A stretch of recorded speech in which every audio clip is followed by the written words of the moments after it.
അപ്പോൾ ഇതാണ് ഗൈസ് ഇന്ന് രാത്രി നമ്മൾ കിടന്നിറങ്ങിയ ഓലയുടെ ഷോറൂം. കാണാൻ നല്ല രസമുണ്ട്, പണിയൊക്കെ നടന്നുകൊണ്ടിരിക്കുകയാണ്. എന്തായാലും ഇത് പയ്യന്നൂരാട്ടോ കിടക്കുന്നത്. നമ്മളെ ബെഡൊക്കെ വേണ്ട അവിടെ കിടക്കുന്നുണ്ട്. അതൊക്കെ ഇങ്ങനെ പാക്ക് ചെയ്ത് വണ്ടിയുമേ കയറ്റി നമ്മൾ ലാസ്റ്റ് ലൊക്കേഷനോട്ട് പോകണം. അപ്പോൾ ഇന്നലെ രാത്രി നമ്മൾ കിടന്നുറങ്ങിയപ്പോൾ ഒരു പട്ടിയൊക്കെ കൂട്ടടക്കാൻ വന്നിരുന്നു. കുറച്ച് രാവിലെ ആയപ്പോൾ അവിടെ കാണാമല്ല. എന്തായാലും കടിക്കാത്ത ഭാഗ്യം. എന്തായാലും ഫസ്റ്റ് നമുക്ക് ബെഡ് മടക്കിയിട്ട് വണ്ടിയുമേ കയറ്റാം. അപ്പോൾ നമ്മളിൽ ഏകദേശം എന്താ ഉണ്ടാവും 101 കിലോമീറ്റർ ഓടും. നല്ല സമയം 6:40. ടോട്ടൽ 230 കിലോമീറ്റർ ഓടി. നമ്മൾ നേരെ നമ്മളെ ഫൈനൽ ഡെസ്റ്റിനേഷനിലേക്ക് പോകണം. കാസർഗോഡ് കുറച്ച് ഉള്ളിലോട്ടാണ്. സ്ഥലത്തിൻ്റെ പേര് എനിക്ക് കറക്റ്റായില്ല. അവിടെ എത്തിയിട്ട് ഞാൻ കറക്റ്റ് ഡീറ്റെയിൽ ആയിട്ടാണ്. ഗൈസ്, നമ്മൾ വഴിയിൽ നിന്ന് ഒരു കാഴ്ച കണ്ടാണ്. നിങ്ങൾക്ക് ഞാൻ കാണിച്ചു തരാം. ഒരു കൂട്ടം അയ്യപ്പത്തന്മാര് ബൈ ഫൂട്ട് നടന്നു പോവാണ് ശബരിമലയായിട്ട്. 450ഓളം കിലോമീറ്റർ കവർ ചെയ്യണം. എന്താ അല്ലേ, രാവിലെ ഒന്നും എഴുന്നേക്കാത്തോണ്ട് പോകുന്നുണ്ട്. സൺറൈസ് ആണ് നല്ല ഭംഗിയുണ്ട്. നമ്മൾ അത് കഴിഞ്ഞ് കുറച്ചുകൂടി മുന്നോട്ട് നമ്മൾ ഒരു പാലത്തും കൂടി ഉണ്ട്. നമ്മൾ റൈറ്റ് സൈഡിൽ ഇങ്ങനെ ഒരു വ്യൂ ഇട്ടിട്ടാ. എന്തായാലും സംഭവം അടിപൊളിയായി. ഉള്ളിലോട്ടാണെന്ന് പറഞ്ഞപ്പോൾ നമ്മൾ ഇത്രത്തോളം ഉള്ളിലോട്ടാണെന്ന് പ്രതീക്ഷിച്ചില്ല. ഒരു അരമണിക്കൂറായിട്ട് നമ്മൾ ഈ കാട്ടിൽ ചുറ്റി തിരിയുക. നമ്മൾ ചുരന്മാരുടെ റോഡൊക്കെ കയറിപ്പോയി. ഇനി നമ്മൾ കാട് കയറുകയാണോ?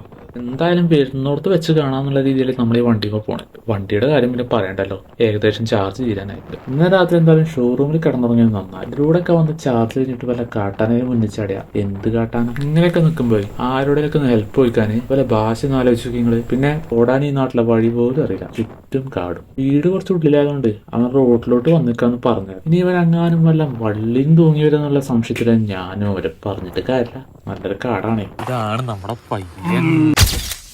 ഇതാണ് ഹരി ഫ്രം കാസർഗോഡ്. മുള്ളേരിയാണ് കറക്റ്റ് സ്ഥലം. വീട്ടിലെ അച്ഛനമ്മ അനിയൻ ആള് ബാംഗ്ലൂരാണ് ജോലി, കമ്മിറ്റഡ് ആണ്. എന്തിനാ അത്ര ഡീറ്റെയിൽ ആയി പരിചയപ്പെടുത്തുന്നത് മനസ്സിലായോ? ഇവന്റെ ഡീറ്റെയിൽസ് ആണ് നിൽക്കട്ടെ, അത് വരുന്ന വീഡിയോയിൽ നിങ്ങൾക്ക് മനസ്സിലാവും. പക്ഷെ ഇവനെ പരിചയപ്പെടുത്തിയതെന്ന് വെച്ചാല് ഇവനിലൂടെയാണ് നമ്മൾ ഇനി കാസർഗോഡ് മൊത്തം കാണാൻ പോകുന്നത്. ഇത് കണ്ടോ വണ്ടി നോക്കട്ടെ.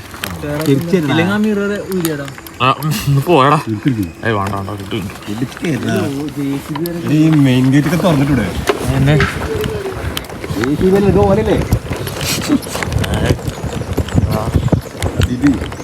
നമ്മുടെ സ്ഥലത്തെത്തില്ല. ഇതാണ് നമ്മൾ നിൽക്കാൻ പോണ വീട്, റിസോർട്ട്. ഇതവിടെ ഗൈസ്, ഇതാണ് ബദിയടുക്കെ ഉപ്രങ്കലയല്ല അയ്യർ ഭഗവതി ക്ഷേത്രം. ഇവിടെയാണ് നമ്മൾ തെയ്യം കാണാൻ വന്നത്. നമ്മൾ വന്നപ്പോൾ ഭയങ്കര ടയർഡായിരുന്നു. അപ്പോൾ ഫ്രഷ് ആയി ബ്രേക്ക്ഫാസ്റ്റ് കഴിച്ചപ്പോൾ ഇന്ന് റെസ്റ്റ് ആക്കിയപ്പോൾ ഉച്ചയ്ക്ക് നമ്മൾ എന്ത് ചെയ്തു, അമ്പലം കാണാൻ എത്തി ഇറങ്ങിയതല്ല കേട്ടോ. നമ്മൾ ഭക്ഷണം കഴിക്കാൻ എഴുതിയിട്ട് ഇറങ്ങി. ഫുഡാണ് മെയിൻ. ഫുഡിന്റെ കാര്യം പറയുകയാണെങ്കിൽ ചോറ്, സാമ്പാർ, ഒരു കൂട്ടുകറി, അച്ചാറ്, ഒരു പായസം. ഇതായിരുന്നു ഫുഡ്. പിന്നെ ടേസ്റ്റിന്റെ കാര്യം പറയുകയാണെങ്കിൽ ഓക്കെ ആയിരുന്നു. വന്ന പരിപാടി നമ്മൾ വൃത്തിയായി തീർത്ത് വീട്ടിൽ പോയി ഒന്ന് റെസ്റ്റ് ആക്കിയിട്ട് നൈറ്റ് തിരിച്ചു വരാന്നുള്ള പ്ലാനിലാണ് നമ്മൾ പോണത്. എൻ്റെ വണ്ടിയിൽ ചാർജ് ഇല്ലാതെ വീട്ടിൽ കുത്തിയിട്ടുകൊണ്ട് ഹരിയുടെ അച്ഛൻ്റെ വണ്ടി എടുത്ത് നമ്മൾ പോകുന്നത്. ഈ വണ്ടിയുടെ മുന്നിൽ ആരും ചാടിയാൽ ഒന്നും ചെയ്യാൻ പറ്റില്ല. ഈ വണ്ടിയുടെ ബ്രേക്കും ബൈക്കിന്റെ ക്ലച്ചും ഒരേപോലെ. വണ്ടി ബ്രേക്ക് പിടിച്ചാൽ നിൽക്കൂല. എങ്ങനെയൊക്കെയോ നമ്മൾ വീട്ടിലെത്തി കുറച്ച് റെസ്റ്റ് ചെയ്യായിരുന്നു. അപ്പോൾ ഹരി പറയാം, നിങ്ങൾ റെസ്റ്റ് ചെയ്യണോ ഇങ്ങോട്ട് തന്നെ? കാസർഗോഡ് കാണണ്ടേ? നമ്മളെ വീടിന്റെ അടുത്ത് തന്നെ കടുമനപ്പുഴ എന്നൊരു പുഴ ഉണ്ട്. പൂവടുക്കിന്ന് കുറച്ച് ഉള്ളിലോട്ട് പോയി കഴിഞ്ഞാൽ ആ പുഴ എത്തും. ആ പുഴേന്റെ അവിടെ നല്ല അടിപൊളി സീനറി ഉണ്ട് എന്നും പറഞ്ഞിട്ടാണ് ഹരി നമ്മളെ വിളിച്ചുകൊണ്ട് പോകുന്നത്. എന്തായാലും നമുക്ക് അവിടെ പോയിട്ട് കാണാം എന്താണ്.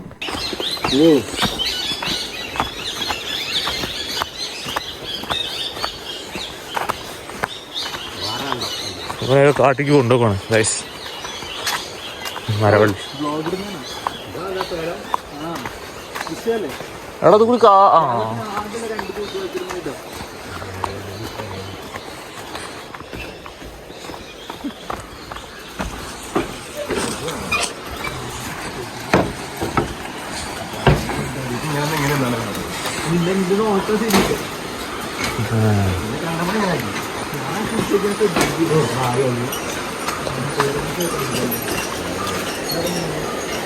കൂടി ഇതെന്താ, ഇത് കോൺക്രീറ്റാ?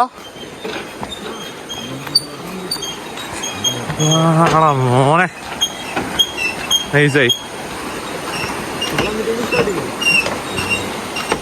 വൈകുന്നേരം ആയതുകൊണ്ട് നമ്മൾ പെട്ടെന്ന് ഇറങ്ങി കേട്ടോ ഗൈസ്.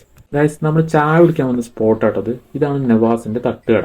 നമ്മൾ ഈ സ്പോട്ടിക്ക് തന്നെ തേടി വന്നത് എന്തിനാ വെച്ച് കഴിഞ്ഞാല് നമ്മുടെ ഈ കാസർഗോഡിന് സിഗ്നേച്ചർ ആയിട്ടൊരു ഡിഷ് ഉണ്ട്, ചറുമുറു. ഈ ചറുമുറു കഴിക്കാതെ കാസർഗോഡ് ഉണ്ടാവില്ല. അത്രയും ഫേമസ് ആണ് ചറുമുറു. ഈ ചറുമുറു ഇവിടെ നല്ല വെറൈറ്റി ആയിട്ട് അടിപൊളിയായിട്ട് കിട്ടുന്നു. അതുകൊണ്ടാണ് നമ്മൾ ഈ സ്പോട്ട് നോക്കി വന്നത്. കടയത്തെ മെയിൻ ഡിഷ് തന്നെ ചറുമുറു ആണ് കേട്ടോ. സംഭവം സിമ്പിളാണ്. 2 പുഴുങ്ങിയ മുട്ട എടുത്ത് നന്നായിട്ട് ക്രഷ് ചെയ്തിട്ട് അതിലേക്ക് കുറച്ച് ഉപ്പ്, മുളകും പൊടി, മല്ലിപ്പൊടി ചേർത്ത് പിന്നെ കുറച്ച് സവാള, തക്കാളി, മല്ലിച്ചപ്പ്, എണ്ണ ചേർത്ത് ഒന്നും കൂടി മിക്സ് ആക്കുക. അവസാനം കുറച്ച് പൊരിയും കൂടിയും ചേർത്ത് നന്നായി മിക്സാക്കി ഒരു പ്ലേറ്റിൽ കിട്ട ചറുമുറുവായി. പിന്നെ ഒരു ബുൾസയും കൂടി അതിന്റെ മേലെ വെച്ച ആഹാ അന്തസ്. ചറുമുറുവിനെ ബാക്കിയുള്ള ചറുമുറുവിന്ന് വ്യത്യസ്തമായി നിർത്തുന്ന തന്നെ ഇവല് മുട്ട വെച്ചതിന് ശേഷം അതിന്റെ മേലെ കൂടി പാടുന്ന ഒരു ചിക്കൻ സൂപ്പാണ് കേട്ടോ. അപ്പൊ ഗൈസ് ഇതാണ് നമ്മുടെ നവാസാക്ക സ്പെഷ്യൽ ചറുമുറു. ഇവിടെ മസാല മുട്ടയും സുർക്കയിലിട്ടും അങ്ങനെ കുറെ സാധനങ്ങളുണ്ട്. പക്ഷെ ഇവിടുത്തെ ഹൈലൈറ്റ് അത് ചറുമുറുനെ. നമ്മളൊരു ചറുമുറും അവിലുക്കോട്ടെ പറഞ്ഞത് രണ്ടും ഒരു രക്ഷയില്ല. Must try. നമ്മൾ നേരെ ചറുമുറും കഴിച്ചു വീട്ടിൽ പോയി ഫ്രഷ് ആയിട്ട് നമ്മൾ നേരെ അമ്പലത്തിലോട്ട് പോകുന്നു. കഷ്ടപ്പെട്ട് അച്ഛന്റെ പഴയ മുണ്ടും വലിച്ചേറ്റി ഇങ്ങോട്ട് വന്നിട്ട് നമ്മൾ കണ്ട കാഴ്ച ഇതാണ് ഗൈസ്. എവിടെ തെയ്യെവിടെ? തലയിൽ കൂടി കോലൊക്കെ വെച്ചിട്ട് കണ്ണിൽ കൂടി ചാടിപ്പോണ തെയ്യെവിടെ? ചൂട്ടും വെളിച്ചൊക്കെ പിടിച്ച് വരുന്ന തെയ്യം എവിടെ? ഹരി നമ്മളെ വിളിച്ചു വരുത്തി പറ്റിക്കായിരുന്നു ഒരു നിമിഷം ഞാൻ വിചാരിച്ചു പോയി ഗൈസ്. തെയ്യെന്ന് പറഞ്ഞപ്പോ നമ്മള് കരുതിയെന്താണ് തീയിലൂടെ ഓടുന്നതും തീ കൊണ്ട് അമ്മാനാണെന്നതും വലിയ രൂപം കെട്ടി ആടണ തെയ്യാവുന്ന നമ്മൾ കരുതുന്നത്. പക്ഷേ ഇതുപോലെ വയലൻസ് കുറഞ്ഞ തെയ്യങ്ങളുണ്ടെന്ന് ഹരിയാണ് പിന്നെ നമ്മളെ പറഞ്ഞ് മനസ്സിലാക്കി തന്നത്. നമ്മുടെ നാട്ടിൽ വല്ലാണ്ട് തെയ്യങ്ങളൊന്നും ഇല്ലാത്തതുകൊണ്ട് നമുക്ക് തെയ്യത്തിനെ കുറിച്ച് വല്ലാണ്ട് അറിവില്ല. അതുകൊണ്ട് തന്നെയാണ് നമ്മൾ തെയ്യെന്ന് പറഞ്ഞപ്പോൾ വേഗം വണ്ടി എടുത്ത് ഇറങ്ങിയത്, കാണാനുള്ള ആകാംക്ഷയും കൊണ്ട്. നമ്മൾ പ്രതീക്ഷിച്ച് വന്ന തെയ്യത്തിനെ പോലെ അല്ലെങ്കിലും കുറച്ച് ഇരുന്ന് ഒബ്സർവ് ചെയ്തപ്പോൾ ഈ സീനറി ഒന്നുകൂടി ഇൻട്രസ്റ്റിംഗ് ആയി വന്നോട്ടോ.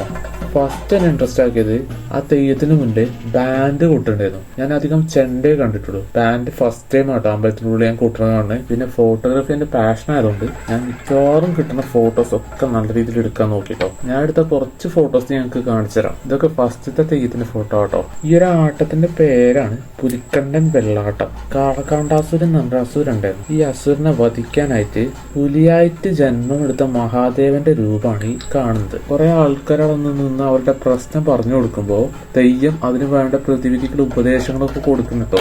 പിന്നെ ഈ കാണികളുടെയൊക്കെ പോയിട്ട് അനുഗ്രഹിച്ച് തിരിച്ചിവിടെ വന്ന് നിന്ന് വീണ്ടും ആട്ടം തുടങ്ങും.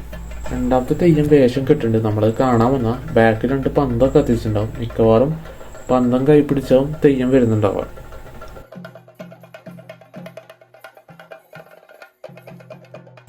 രണ്ടാമത്തെ തെയ്യത്തിന്റെ രീതികളൊന്നും എനിക്ക് മനസ്സിലായില്ല. എന്തായാലും ആട്ടം കാണാൻ നല്ല രസമുണ്ട് കേട്ടോ. നിങ്ങളൊന്ന് കണ്ടു നോക്ക് എന്തായാലും.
ഫസ്റ്റത്തെ തെയ്യം കഴിഞ്ഞപ്പോൾ തന്നെ നമ്മൾ നേരെ ഫുഡ് കഴിക്കാൻ പോയിരുന്നു. ഉച്ചത്തെ പോലെ തന്നെ ഏകദേശം അതേപോലുള്ള കുറച്ച് ഐറ്റംസ് തന്നെ ആയിരുന്നു. എന്തായാലും നമ്മൾ ഫുഡ് കഴിച്ചു, കുഴപ്പമുണ്ടായിരുന്നില്ല.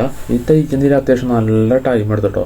എന്തായാലും നമ്മൾ ഫുള്ള് തെയ്യം ഇരുന്ന് കണ്ടിട്ടാണ് പോകുന്നത്. തെയ്യം കഴിഞ്ഞപ്പോൾ തന്നെ നമ്മൾ പെട്ടെന്ന് വീട്ടിലോട്ട് പോകുന്നു കേട്ടോ. വേറൊന്നുമില്ല, നമ്മൾ നാളെ രാവിലെ എഴുന്നേറ്റ് ഒരു സ്ഥലം വരെ പോകണ്ട്. എവിടെയെന്ന് നമ്മൾ അടുത്ത വീഡിയോയിൽ പറയാം. അപ്പൊ എല്ലാ തെയ്യങ്ങളും ഒരുപോലെ ഇല്ല എന്ന് പറഞ്ഞുകൊണ്ട് take care, see you soon the next video. This is me Mario signing of.